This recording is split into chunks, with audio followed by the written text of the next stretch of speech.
मैंने वंदे मातरम को भारत का राष्ट्रगान घोषित करने के लिए पीआईएल फाइल किया है और कोर्ट ने केंद्र सरकार के गृह मंत्रालय, कानून मंत्रालय और कल्चरल मिनिस्ट्री यानी संस्कृति मंत्रालय को नोटिस जारी किया है।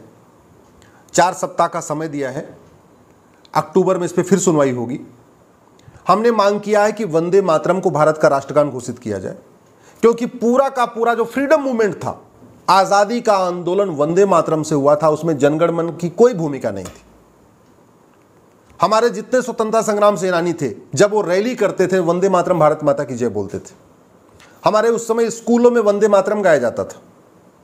जितने सरकारी स्थान पे जहां पे लोग सार्वजनिक रूप से इकट्ठा होते थे भारतीय, वहां वंदे मातरम गाते थे। इवन जब हमारे स्वतंत्रता संग्राम सेनानियों को लाठी पड़ती थी तो वो जनगण मन नहीं बल्कि वंदे मातरम भारत माता की जय कहते थे। भगत सिंह, सुखदेव, राजगुरु, राम प्रसाद बिस्मिल, ये सब लोग अंतिम समय में जब इनको फांसी देने की नौबत आई, सब वंदे मातरम भारत माता की जय बोलते थे। वंदे मातरम के नाम से लाहौर में अखबार निकलता था। वंदे मातरम के नाम से राम प्रसाद बिस्मिल ने खुद एक गजल लिखी थी। वंदे मातरम के नाम से छोटे छोटे नाटक लिखे गए थे, जो पूरे देश में अलग अलग जो नाटक खेले जाते थे। वंदे मातरम के नाम से छोटी सी एक मूवी फिल्म बनी थी। वंदे मातरम पूरे दीवारों पे जगह जगह लिख दिया गया था। और एक समय तो ऐसा आ गया था कि अंग्रेजों ने वंदे मातरम और भारत माता की जय को बोलना ही बैन कर दिया था। हर साल वहां पे कांग्रेस का अधिवेशन होता था। पहले जब कांग्रेस बनी तो उसका एक एनुअल उसकी मीटिंग होती थी। उस एनुअल मीटिंग में शुरू के 5 मीटिंग में वंदे मातरम गाया गया था। और एक बार तो खुद जनगण मन के रचयिता गुरु रविन्द्रनाथ टैगोर ने वंदे मातरम गाया था। यह आपको मैं बताना चाह रहा हूं। वंदे मातरम राष्ट्र आराधना है। वंदे मातरम राष्ट्र वंदना है। वंदे मातरम भारत माता की आराधना है, जबकि जनगण मन शासक की आराधना है। जनगण मन भारत माता की आराधना नहीं है। क्यों लिखा गया, कैसे लिखा गया, आप खुद गूगल कर सकते हैं। भारत भाग्य विधाता क्या क्या उसमें लिखा है, मैं उस पर नहीं जाना चाहूंगा। और जब संविधान सभा में बहस हो रही थी कि भारत का राष्ट्रगान क्या होगा, तो मेजॉरिटी लोग यही चाहते थे कि वंदे मातरम को ही भारत का राष्ट्रगान घोषित किया जाए। ज्यादातर लोगों का यही कहना था कि हमारे फ्रीडम मूवमेंट में, आजादी के आंदोलन में जनगण मन की कोई भूमिका नहीं है, इसलिए वंदे मातरम को ही भारत का राष्ट्रगान घोषित करना चाहिए। लेकिन नेहरू जी टिके हुए थे। उनको लगता था वंदे मातरम तो कम्युनल है, वो ज्यादा ही कुछ सेकुलर थे। वो चाहते थे कि जनगण मन हो। फिर जो नेहरू जी की लॉबी थी, उसने राजेंद्र प्रसाद जी जो चेयरमैन थे हमारे कॉन्स्टिट्यूएंट असेंबली के, उनसे रिक्वेस्ट किया कि आप इस पे वोटिंग मत कराइए, आप इस पे एक रेजोल्यूशन पास कर दीजिए। याद रखिए 26 नवंबर 1949 को पूरा संविधान बन गया। 26 नवंबर 1949 के संविधान के कई आर्टिकल लागू हो गए। अब आप सोच रहे हो 26 जनवरी 1950 नहीं, मैं 26 नवंबर 1949 कह रहा हूं, ध्यान से समझिए। 26 नवंबर 1949 को संविधान बन गया।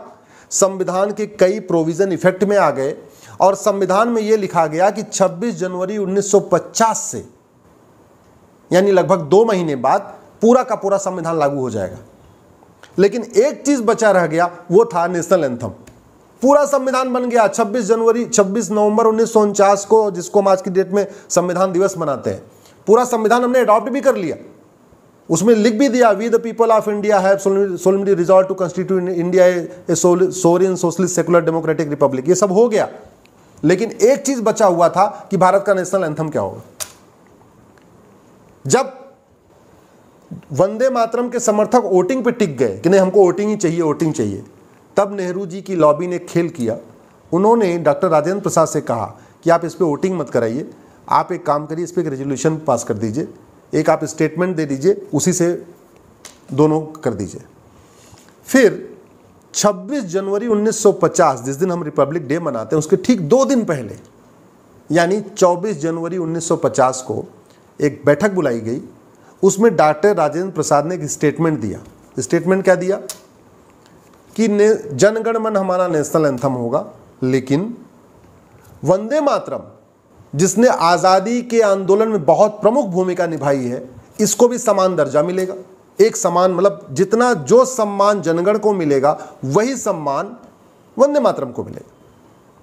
यहां बात ठीक थी, दोनों को बराबर सम्मान मिलेगा। वैसे तो गलत था। जनगण मन शासक की आराधना है, शासक की वंदना है, इसलिए उसको राष्ट्रगान घोषित करने की बजाय वंदे मातरम को राष्ट्रगान घोषित करना चाहिए था, जिससे पूरा पूरा आज़ादी का आंदोलन चला। लेकिन चलो कंप्रोमाइज हो गया, ये हुआ कि दोनों को बराबर सम्मान मिलेगा। बाद में कांग्रेस ने एक बड़ा खेल किया, जब नेशनल ऑनर एक्ट बनाया उसमें जनगण मन को शामिल किया, वंदे मातरम को छोड़ दिया।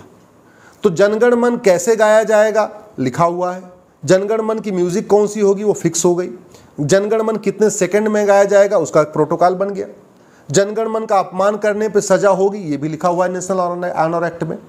लेकिन वंदे मातरम की न तो म्यूजिक फिक्स हुई, न वंदे मातरम कितने सेकंड में गाया जाएगा फिक्स हुआ, न वंदे मातरम के लिए प्रोटोकॉल क्या होगा, वंदे मातरम कब कब गाया जाएगा उसका कोई सिस्टम नहीं बना, वंदे मातरम का अपमान करने पर क्या सजा होगी कहीं नहीं लिखा। तो आज की डेट में क्या हो रहा है, बहुत सारे तथाकथित सेकुलर कहते हैं हम तो वंदे मातरम गाएंगे नहीं, जनगण मन का अपमान करने पर सजा है, वंदे मातरम का अपमान करने पे सजा नहीं है, तो कहते हैं हम तो नहीं गाएंगे। कई बार वो खड़े हो जाते हैं, कई बार तो बैठे रहते हैं। कितनी बार देखा गया, विधानसभा में देखा गया, नगर निगम के ऑफिसेज में देखा गया, लोग ज़्यादातर लोग वंदे मातरम गाते रहते हैं, दो चार वहाँ बैठे रहते हैं। हमने यही PIL फाइल किया है कि प्लीज़ आप वंदे मातरम को ही राष्ट्रगान घोषित करिए, जो हमारे अधिकांश संविधान सभा के सदस्यों की इच्छा थी, जो उनकी मंशा थी, उसी के अनुरूप एक जो गलती हुई है उसको सुधारना चाहिए। और नहीं, अगर दोनों को रखना है तो भी कोई बात नहीं। दुनिया के कई देशों में तो 3 राष्ट्रगान हैं, 4 राष्ट्रगान हैं। ऐसा नहीं कि एक देश में एक ही राष्ट्रगान होना चाहिए। अगर 2 भी करना है तो फिर जैसे जनगण मन के लिए प्रोटोकॉल बना है ऐसे वंदे मातरम के लिए प्रोटोकॉल बनना चाहिए। ये जो फिल्मों में, सीरीज़ में, वेब सीरीज़ में, पॉलिटिकल पार्टियों में, डांस के कार्यक्रम में और जो दुनिया भर के अलग अलग तरीके से वंदे मातरम को अलग अलग तरीके से गाते हैं, ये बंद होना चाहिए। जैसे जनगण मन की एक म्यूजिक स्टैंडर्ड म्यूजिक है, ऐसे वंदे मातरम की स्टैंडर्ड म्यूजिक होनी चाहिए। जनगण मन के लिए एक समय निर्धारित है, ऐसे वंदे मातरम का समय निर्धारित होना चाहिए। जनगण मन खड़े होके ही गाना है, ऐसे वंदे मातरम को खड़े होके ही गाना चाहिए। वंदे मातरम के अपमान करने पे सजा का प्रावधान है, जनगण मन का अपमान करने पे सजा का प्रावधान है, ऐसे वंदे मातरम का अपमान करने पे सजा का प्रावधान होना चाहिए। इसलिए मैं रिक्वेस्ट किया कोर्ट से, आप सरकार को कहिए कि जो नेशनल ऑनर एक्ट है, जहाँ जहाँ जनगण मन लिखा है उसके सामने जनगण मन एंड वंदे मातरम, जिससे कि वंदे मातरम को भी एक समान सम्मान मिल सके। ये हमारी बात नहीं है, ये हमारे संविधान जो निर्माता थे उनकी इच्छा थी कि वंदे मातरम को एक बराबर सम्मान मिले। लेकिन आज की डेट में चूंकि कोई प्रोटोकॉल नहीं है, इसलिए स्कूल कॉलेज में वंदे मातरम नहीं गाया जाता। जनगण गाते हैं, वंदे मातरम नहीं गाते। इसलिए हमने अपनी PIL में भी मांग किया कि देश के सभी स्कूलों में वंदे मातरम को गाना अनिवार्य किया जाए। जितने पब्लिक फंक्शन है, चाहे वो कलेक्टर जा रहा हो, चाहे कप्तान जा रहा हो, या मंत्री जा रहा हो, या विधायक जा रहे हो, जो भी पब्लिक फंक्शन हो, उसके शुरुआत या अंत में वंदे मातरम अनिवार्य किया जाए। या तो ऐसे कर सकते हैं कि शुरुआत वंदे मातरम से करें, अंत जनगण मन से करें, या ऐसे कर सकते हैं शुरुआत जनगण मन से करें, अंत जो सभा है उसका अंत वंदे मातरम से करें। लेकिन ऐसा नहीं होना चाहिए कि जनगण मन तो गाया जाए, वंदे मातरम ना गाया जाए। इसलिए स्कूल हो या कॉलेज हो या गवर्नमेंट के ऑफिस हो या पब्लिक मीटिंग हो या मंत्रियों का कार्यक्रम हो, सांसदों का कार्यक्रम हो, मुख्यमंत्री का कार्यक्रम हो या प्रधानमंत्री का कार्यक्रम हो, जनगण मन गाना अनिवार्य किया जाए। वैसे भी संसद में, विधानसभा में गाया जाता है। जब संसद का सत्र खत्म होता है या विधानसभा का सत्र खत्म होता है तो लास्ट में वंदे मातरम गाते हैं। लेकिन ऐसा कोई कानून नहीं है, वो एक परंपरा है, उसलिए गा रहे हैं, लेकिन कानून नहीं है। इसलिए वंदे मातरम को राष्ट्र